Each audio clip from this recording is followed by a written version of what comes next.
back. I hope you've loved the recipes until now. Today we're going to be making a cute mini kids cake. This is suitable for any occasion, of course, and you can change it up with your kids' favorite colors, or if you want to make this for an adult, of course that is okay too. So you can customize with any of your favorite things on any cake. First, we're going to start with making a white chocolate ganache. I want to do this first just to make sure it's set up and not too hot for when we add it onto our cake. So I've already pre-weighed all my ingredients. I have here some cream, some white chocolate, some oil-based food coloring so we can color that ganache, some sprinkles of course, a spatula and a scraper, a piping bag with a nozzle ready to go, and of course some beautiful buttercream. I've gone ahead to save some time and pre-baked my cake today, but of course use your favorite recipe at home and make any flavor you like. Today I've just got a plain vanilla cake.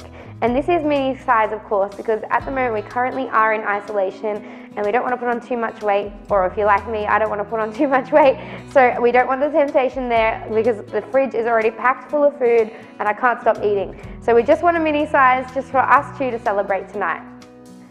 So of course it is best to weigh out your cream and be organised before, but if you're like me, I always try to fit things in the smallest bowl possible, so less dishes.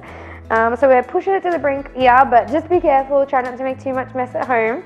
But we're going to pour our cream over our white chocolate and we're going to put that in the microwave. Here I'm using a 2:1 ratio, so that is 450 grams of white chocolate and 225 grams of cream.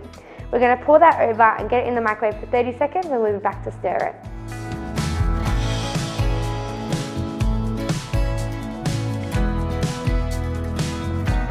You can see the chocolate's just sitting on the bottom because it's really starting to melt, so we want to aggravate it with the spoon to get it melting really quickly. You can see it's starting to come together now. This won't need much longer. So we're just going to do 30 more seconds and then come back and stir. Oh, we're so close. Just give it a good stir and you'll see that it will thicken as the chocolate emulsifies with the cream. Oh, it smells delicious. Now that our white chocolate ganache is fully melted, you want to give it a quick stir through just to make sure it's emulsified. It looks beautiful and creamy. And now I've made a little bit too much for this tiny little cake, so I'm actually going to set some aside in a jar and we can use that later for a different cake, or you can just pour it over ice cream. Yum.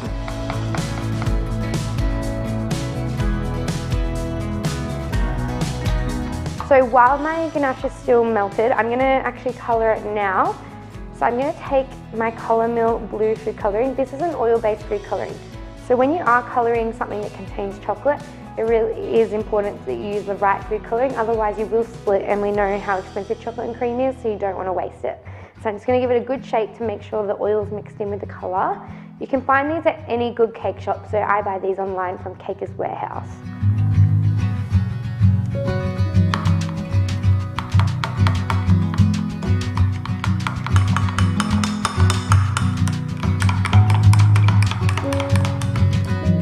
Okay, now that I have a nice blue colour, a good trick is to test your texture of your ganache before you actually put the buttercream on. Because once you've done all that work smoothing your buttercream on your cake and you add a drip and it's too thick or too runny, it kind of is too late and you do need to scrape and start again. So what I would do is, if you're unsure of your consistency, just test it now before we actually ice our cake by putting a little blob on the corner and pushing it down, and just see if that's how runny or thick you'd like it. Remember, it is still a little bit warm, so it will set up a little bit by the time we ice our cake. But I'm happy with that because it will set up a little bit more. So that's a good way to test. If it is way too thick, which is your main problem, if it is so gloopy that it's not even running down the side, at least you can heat it a little bit more and add a little bit more cream to it before you wreck your buttercream cake once you've finished icing. So we're going to set that aside until we've iced our cake. So what you can do now is just take your scraper and scrape that off. So it's better to test while you can now, otherwise, once your icing's on, you really can't change it unless you've re-iced the whole thing, which is a pain. It's happened to me a few times in my career, and especially when you're tired after you've worked a long shift and your drip's too thick and you have to restart icing the whole cake, adding the sprinkles on and everything again. Oh, it's the worst feeling in the world. So now I'm just going to colour my plain vanilla buttercream with the emerald green food colouring. You can obviously use any food colouring of your choice and just add however much you'd like. So I'm just going to start with a little bit.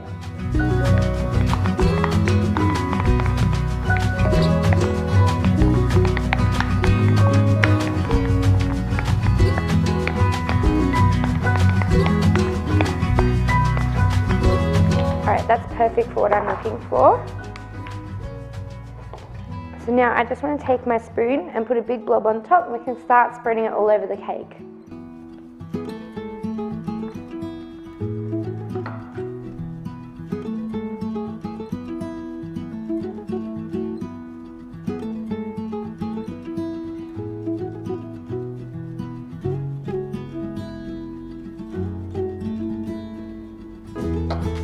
Now we just want to go in and add some to the sides.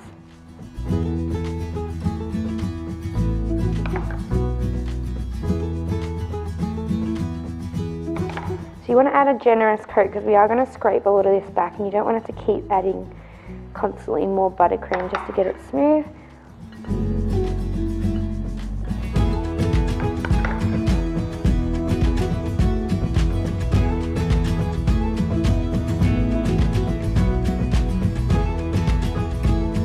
I just like to make sure there's enough on the top edge so you don't end up with any craters when you go to do your final smoothie. So now I'm just going to take my scraper and then start smoothing along the edges. We're just going to keep turning the turntable as we hold that scraper nice and straight.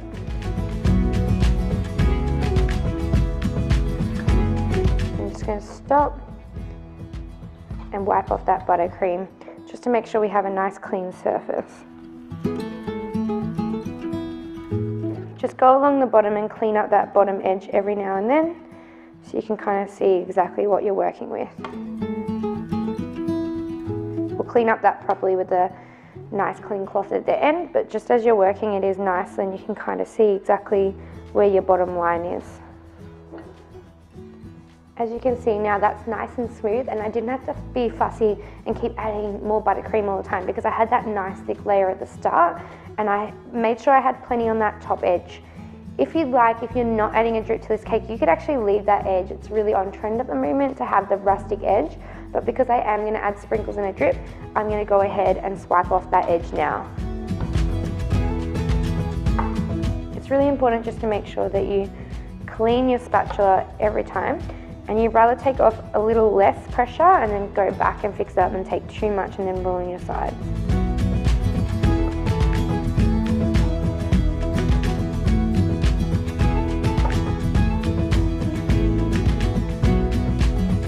So I prefer to add the sprinkles on if I'm doing a clean band on the bottom before I do the drip, just because your drip is going to be wet. So if you try add any sprinkles, they're just going to stick to everything.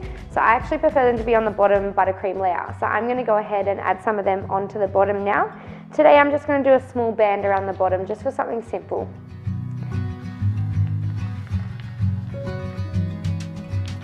So you can hear they're on the run, the sprinkles. So it's best to put a baking tray underneath your turntable, just so then you can catch them all. Otherwise you will have a floor full of pretty sprinkles at least. Now by the time I've buttercreamed and put the sprinkles on my cake and cleaned up that epic sprinkle mess that I made, my ganache is already a little bit too firm. So I'm just going to pop it in the microwave for 5 seconds at a time, just until I get it a little bit melted, but definitely not warm, because we don't want to melt the buttercream. And then I'll be back when I have it at the right consistency. So while my ganache is just cooling down from the microwave, I'm just going to add my buttercream in my bag.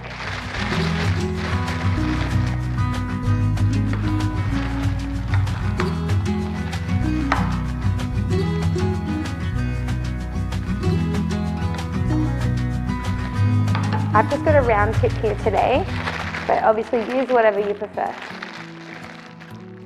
So when I'm making a drip cake, I prefer just to use the spoon and push it down the sides, but a lot of people prefer to either put it in a piping bag or in a sauce bottle.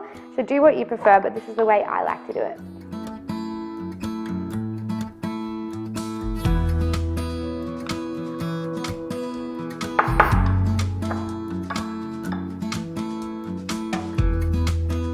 So you just want to start by spreading it all over the top of the cake.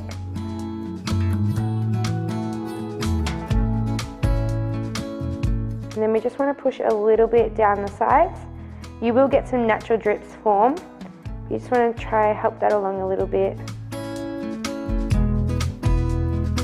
You only want to push it a little bit because gravity will do its own thing.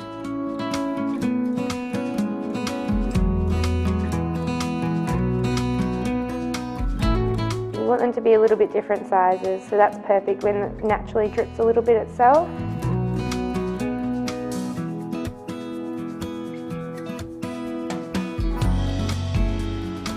Just help it along where it needs to.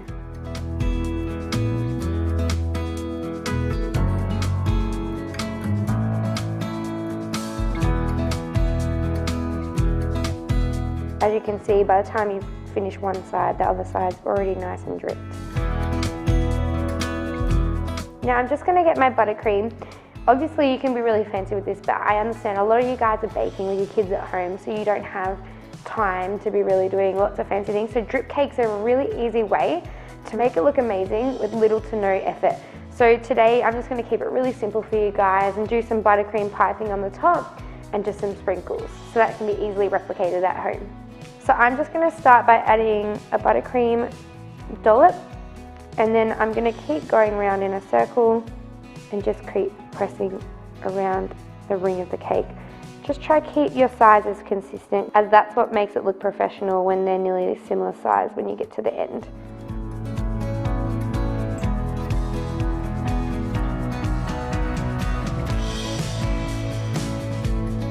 And that's it. That's how simple it is to make your own mini drip cake at home. These are an amazing option just for something quick and easy, and especially with that drip, you really don't need to have the perfect buttercream base. So I hope you have some fun in the kitchen and get creating too. Tag me in any photos of your creations at home. Drop a comment below if you have any recommended video suggestions, and I'll try to get baking for you as soon as possible. Thanks so much for watching.